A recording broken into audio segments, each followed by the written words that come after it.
Do you I need need an fire? ambulance, please. Ambulance. I need an thank you. ambulance. He's got hit by a car. And he's drive off. Right, He's drive off. You have just heard a man report the death of the woman he loves. He sounds shaken, he sounds desperate.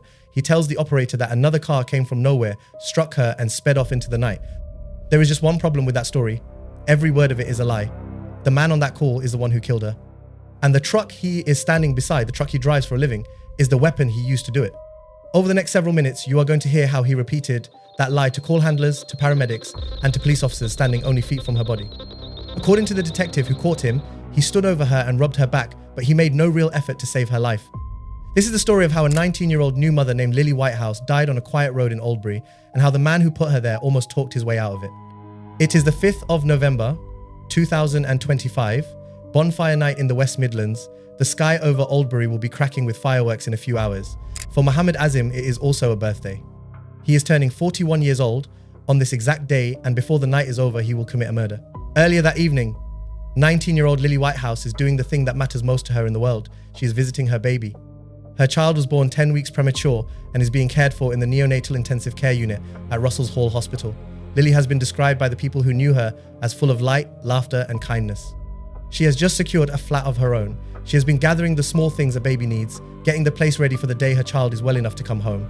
She is, by every account from her family, genuinely excited about the life in front of her, the life of a young mum. She has no idea she has only hours left to live. After her hospital visit, Lily makes a phone call.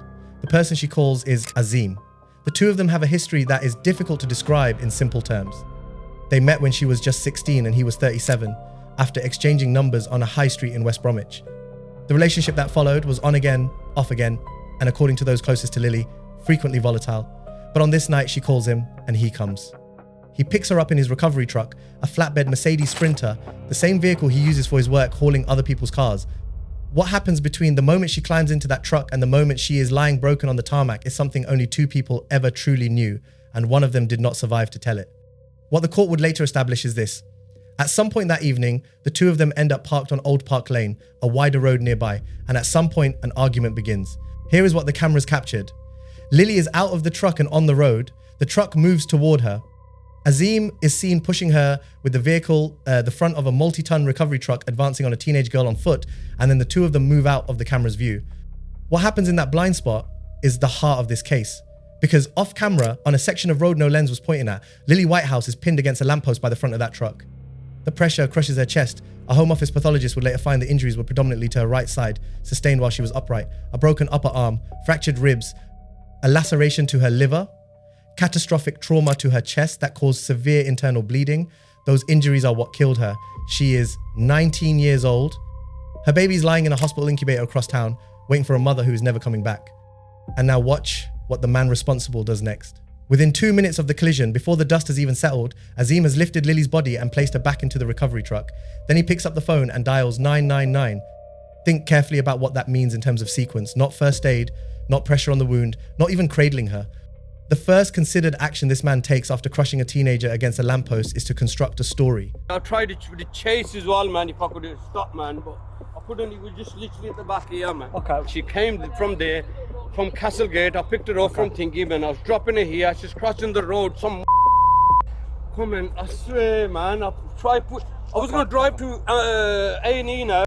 On that call, he tells the operator that another car came along, struck Lily, ran her over and drove off. A phantom vehicle, a hit and run by a driver who does not exist.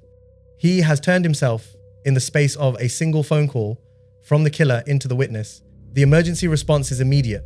A call handler stays on the line, and as the recording continues, that handler is pleading with him. Help her, start CPR, try to save her life.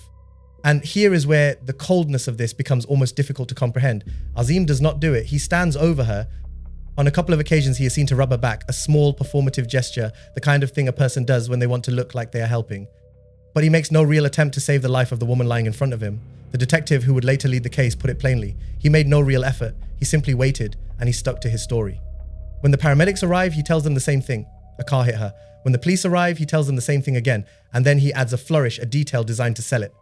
He tells officers on body camera that he chased after the car that struck Lily as she was crossing the road. He is not just denying responsibility now, he is casting himself as the hero of the story. The boyfriend who gave chase, the man who tried. But Azim, has made one fundamental miscalculation. He is standing at the scene of his own crime, surrounded by the evidence of it, telling a story that the physical facts will not support.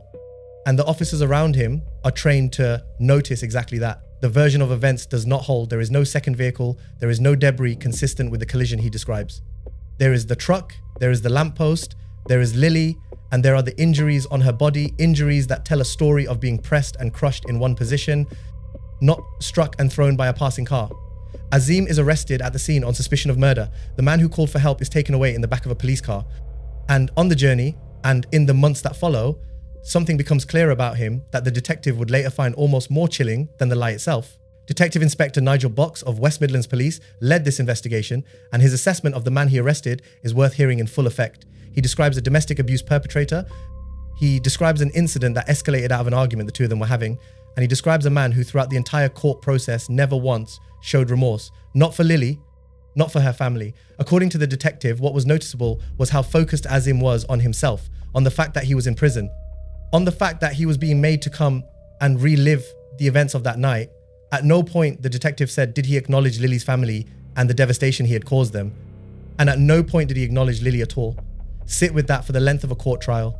A man on trial for crushing a teenager to death, and the thing weighing on him is his own inconvenience. To understand how this night came to happen, you have to understand what the relationship had become long before it. And the picture the trial painted was a dark one. Lily's aunt, Melissa Wheeler, told the jury her niece had been, in her word, besotted with Azim.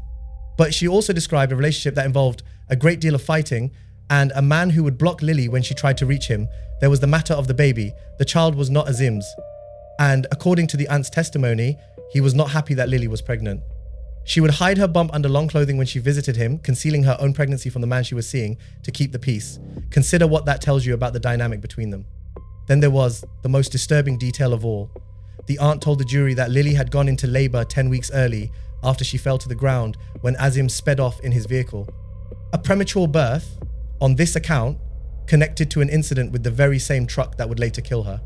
A friend of Lily's, Libby Higgs, told the jury that Lily had confided in her that Azim would say vile things to her and that he would punch her and then claim it was play fighting. A pattern described by the people Lily trusted of a man who hurt her and then reframed the hurt as something else, something accidental, something playful, something that was not his fault, which is precisely the shape of the defense he would offer for her death. Because in court, Azim's story changed. The phantom car was gone now, abandoned. The physical evidence had made that version impossible to maintain, so he admitted what he could no longer deny. Yes, his truck struck Lily. Yes, she died as a result, but it was, he insisted, an accident. He told the jury he had picked her up after she got off the bus from the hospital and intended to drop her home. He said she asked to sit with him for 10 minutes before going inside, so he pulled up on Old Park Lane because it was a wider road that better suited his van. He said they chatted and scrolled on their phones. He said they had not argued. He said she simply did not want to go home and asked to stay with him, and that he told her no because he was tired and had work in the morning. And then, in his account, she tried to stop him leaving by stepping in front of the van. He claimed he began to drive slowly to the left to go around her, but had to swerve back to the right because of parked cars. And then, in his own words to the jury, he heard a bang at the back. He suggested it could have been Lily jumping onto the truck. He said he felt something go under the tire, slammed the brake and stopped, and looked back to see Lily on the floor in the middle of the road. An accident, a misunderstanding, a tragic mishap with no villain in it. He denied to the jury that he had ever been violent towards her at all and told them he was the only person who had supported her after she fell out with her family. This is the same man who, at the scene, invented an entire second vehicle rather than admit the truck was involved at all. Weigh the two stories against each other. First, a car that never existed. Then, when that collapsed, an accident he could not avoid. The story changed, but the constant running through both versions was the same. It was never his fault. The jury at Wolverhampton Crown Court listened to all of it. The fabricated emergency call, the body camera footage of a man calmly repeating a lie while a teenager died at his feet. The pathologist's findings, which described injuries consistent with being crushed in an upright position, not struck a glancing blow by a passing car. The testimony of the people who knew Lily, who described abuse control and a previous incident with the same vehicle. And the account of the defendant himself, with its shifting shape and its single unchanging theme. It did not take them long. After less than 6 hours of deliberation, the jury returned their verdict by a majority of 10-2. On Friday, the 19th of June, 2026, Mohammed Azim was found guilty of the murder of Lily Whitehouse. In the public gallery, members of Lily's family sobbed as the word guilty was spoken aloud. In the dock, Azim put his hands to his face. The judge, Mr. Justice Murray, addressed him directly.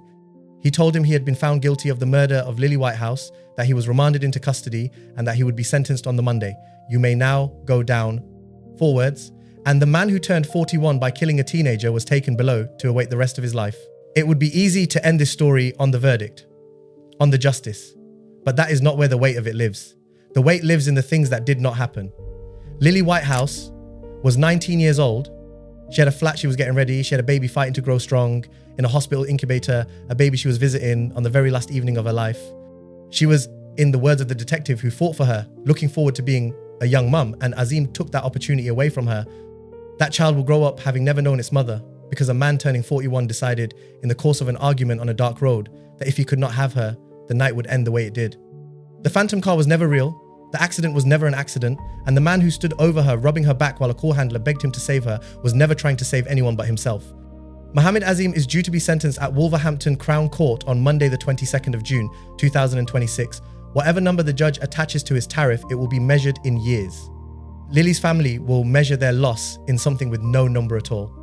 If this story moved you, and if you want to keep seeing cases like this one told in full, with the footage and the facts laid out from the first call to the final verdict, then subscribe to the channel and turn on notifications so you do not miss what comes next. Rest in peace, Lily Whitehouse.